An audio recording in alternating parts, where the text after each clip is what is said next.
नमस्कार। आज हम एक बहुत ही गहरे सवाल पर बात करने वाले हैं, स्वतंत्रता। और इसके लिए हम चलेंगे प्राचीन ग्रंथ अष्टावक्र गीता की दुनिया में। यकीन मानिए, यहां से जो सीख मिलेगी ना, वो शायद हमारे सोचने का पूरा नजरिया ही बदल दे। तो सबसे पहले एक सीधा सवाल, क्या हम सच में आजाद हैं? अब ज्यादातर लोग सोचेंगे हाँ बिल्कुल, इसमें क्या शक है। लेकिन अष्टावक्र का जो दर्शन है ना, वो हमें इसी सवाल को एक बिल्कुल अलग, एक नई नजर से देखने पर मजबूर कर देता है। देखिए, समाज ना हमसे एक तरह का सौदा करता है। वो कहता है तुम मेरे हिसाब से चलो, मैं तुम्हें व्यवस्था दूंगा, शांति दूंगा। सुनने में तो अच्छा लगता है ना? पर इसकी एक कीमत है। और वो कीमत क्या है? वो है हमारी सोच पर लगी बेड़ियां, हमारे शरीर पर बंधी जंजीरें, और वो नियम कानून जो हम पर थोप दिए जाते हैं। तो आइए थोड़ा और गहराई में चलते हैं। समझते हैं कि ये जो व्यवस्था है, ये असल में हमारे दिमाग के लिए एक अनदेखी, एक अदृश्य जेल कैसे बन जाती है। होता क्या है ना, कि समाज दुनिया को हमारे लिए आसान बनाने की कोशिश करता है। कैसे? वो हमारी सोच को छोटे छोटे सुविधाजनक बक्सों में डाल देता है। ये अच्छा है, ये बुरा है, ये सही है, ये गलत है। इससे चीजें समझनी आसान तो हो जाती हैं, पर यही बक्से हमारी सीमाएं भी बन जाते हैं। और ये बक्से हैं कौन कौन से? अरे वही धर्म, आध्यात्मिकता, विज्ञान, राजनीति।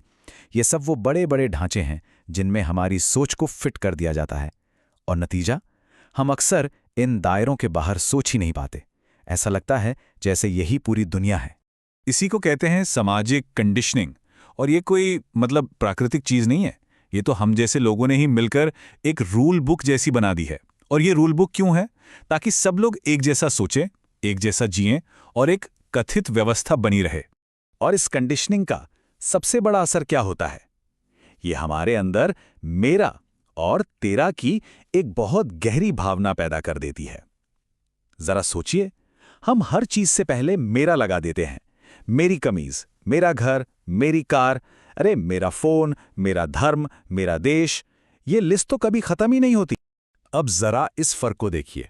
एक तरफ है बंधी हुई सोच जो कहती है मेरा घर, मेरा देश, बस यहीं तक। और दूसरी तरफ है एक आजाद, एक मुक्त सोच जो कहती है मेरी दुनिया, मेरा सौरमंडल, मेरी आकाशगंगा। सोचिए जरा, सोच का दायरा कितना कितना विशाल हो सकता है। तो ठीक है, हमने ये तो समझ लिया कि हम एक तरह की जेल में हैं।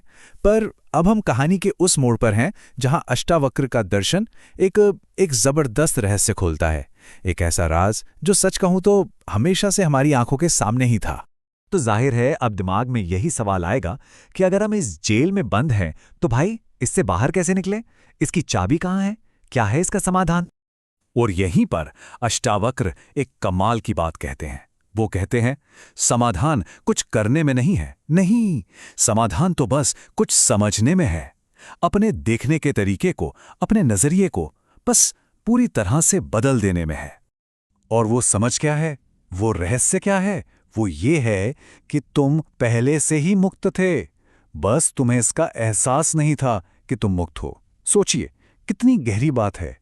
हमें आज़ादी को पाना नहीं है, क्योंकि हम तो हमेशा से ही आज़ाद थे। हमें तो बस इस बात को महसूस करना है, इसका एहसास करना। अच्छा, ये सुनने में शायद थोड़ा अजीब लगे, है ना, कि एहसास कैसे कर लें। तो चलिए इसको एक बहुत ही प्रैक्टिकल, एक ठोस उदाहरण से समझते हैं कि ये असल में काम कैसे करता है। पर एक बात याद रखिए, ये जो रास्ता है ना, ये कहीं बाहर जाने का या भागने का नहीं है। ये तो पूरी तरह से अंदर का सफर है। हमें अपनी सोचने की प्रक्रिया को ही बदलना है, जड़ से। अष्टावक्र एक बहुत ही दमदार उदाहरण देते हैं। मान लीजिए दिल्ली शहर में आग लग गई। अब एक आम आदमी, एक बंधी हुई सोच वाला इंसान क्या सोचेगा?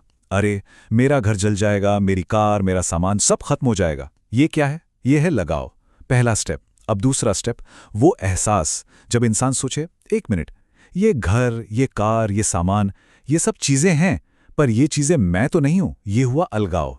और फिर आता है तीसरा और आखिरी स्टेप, वो मुक्त सत्य। जब ये एहसास इतना गहरा हो जाए कि समझ आए जो मेरा है उसमें से तो असल में कुछ जला ही नहीं।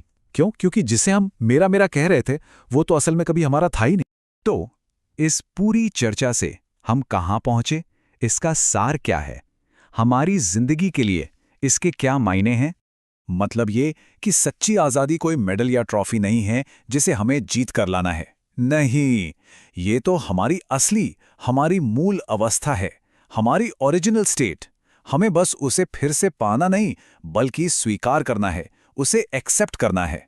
तो सबसे जरूरी बात यह है, मुक्ति या लिबरेशन और कुछ नहीं है, ये बस समाज की बनाई हुई कंडीशनिंग से ऊपर उठ जाना है, उन बक्सों से बाहर निकल आना है। और जिस पल हम उन दीवारों, उन सीमाओं को पार कर जाते हैं ना, उसी पल हम अपनी असली आज़ाद अवस्था को महसूस कर लेते हैं। तो आखिर में मैं ये सवाल सबके लिए छोड़कर जा रहा हूं। जरा सोचिए, हमारी अपनी जिंदगी में ऐसी कौन सी दीवारें हैं जिन्हें हमने गलती से अपना घर समझ लिया है? वो कौन सी सीमाएं हैं जिन्हें हम अपनी सुरक्षा मानते हैं, जबकि असल में वो हमारी आज़ादी की जेल हैं?